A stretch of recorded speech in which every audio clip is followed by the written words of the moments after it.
Sexual dominance is often misunderstood because people confuse confidence with control, desire with entitlement, and intensity with depth. On the surface, dominance looks like strength. Beneath it, especially in its darker psychological forms, it is frequently about something far less glamorous: the need to regulate insecurity, fear of vulnerability, and unresolved wounds around power and worth. At its healthiest, dominance exists within consent, awareness, and mutual agency. But dark sexual dominance is something else entirely. It is not about shared desire. It is about hierarchy. It is about who gets to lead, who must submit, and more importantly, who gets to feel safe by making someone else feel small. To understand the dark psychology behind sexual dominance, you have to understand the human relationship with power. Power is intoxicating because it reduces uncertainty.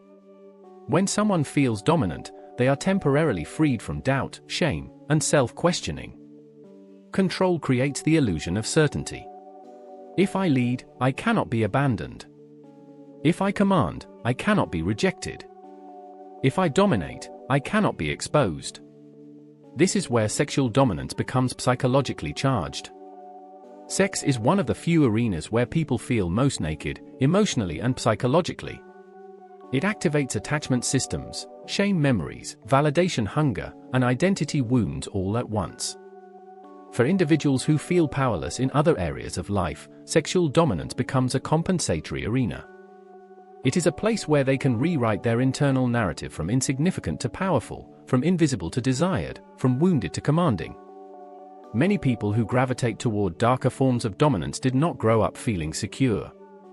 Some experienced emotional neglect, inconsistent caregiving, humiliation, or environments where power determined safety.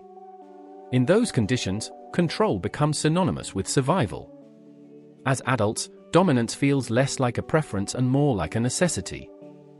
Without it, anxiety spikes. Vulnerability feels dangerous. Equality feels destabilizing. This is why dark sexual dominance often includes psychological elements beyond physical behavior. Language becomes controlling. Roles become rigid. The dominant partner may test boundaries, blur consent, or subtly punish autonomy. Not always consciously. Often it is driven by an internal fear that if the other person is truly free, they might leave.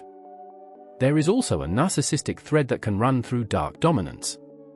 Not all dominance is narcissistic, but narcissistic personalities are especially drawn to sexual hierarchies.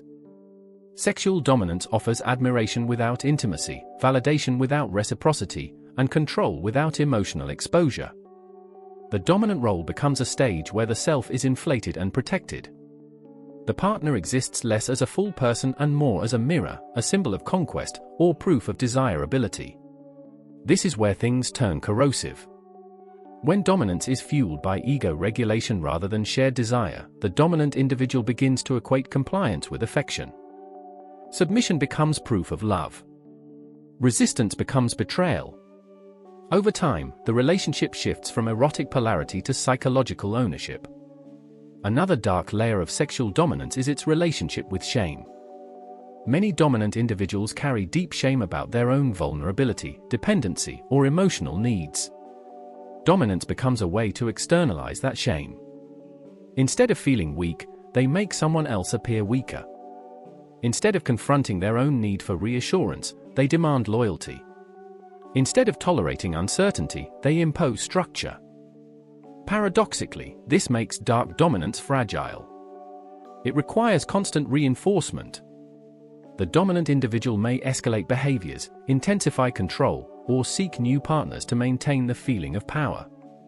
This is not because they are insatiable, but because dominance built on fear cannot stabilize. It always leaks.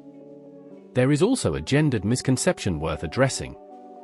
Dark sexual dominance is not exclusive to men, and submission is not exclusive to women. Power dynamics are psychological, not biological. Anyone can use dominance as a way to avoid intimacy, mask insecurity, or regulate self-worth. Anyone can confuse control with connection.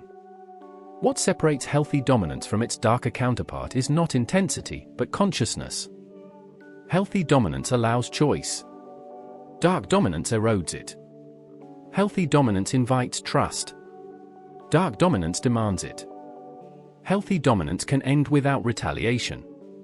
Dark dominance punishes withdrawal. At its core, dark sexual dominance is less about sex and more about identity. It answers a silent question many people carry: am I enough if I am not in control? For those who never learned that safety can exist without dominance, the answer feels terrifyingly uncertain. Understanding this does not excuse harmful behavior, but it explains its persistence. People do not cling to dominance because it feels good in the long term. They cling to it because it feels safer than vulnerability, clearer than equality, and less risky than love.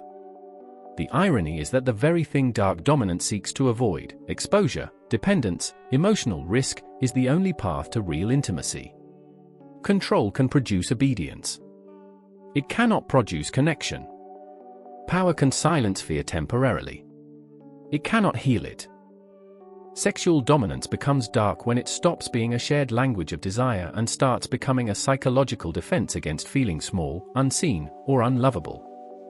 And until that underlying wound is confronted, dominance will continue to demand more, control more, and ultimately offer less. That is the hidden cost of power used as protection. It keeps the world predictable, but it keeps the self alone.